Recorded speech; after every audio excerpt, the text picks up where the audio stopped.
আচ্ছা সেইটো দিলে বাদ দিলে আপুনি এতিয়া নোখোৱাকৈ পাৰিছে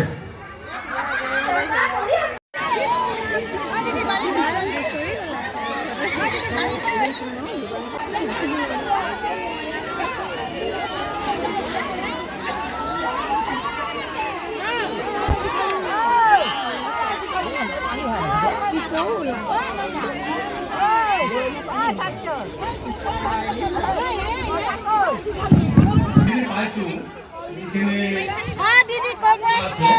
কিন্তু মুখেৰে আমি কিছু কথা পাতো তোমালোকৰ মূল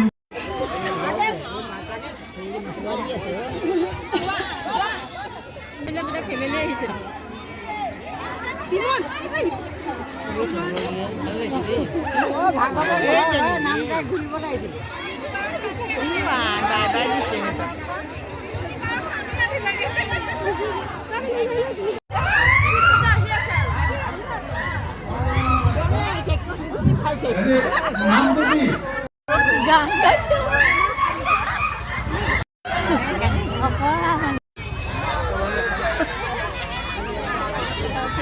তেনেকৈ কোৱা শুনিছোঁ মই সেইকাৰণে কথাটো সুধিলোঁ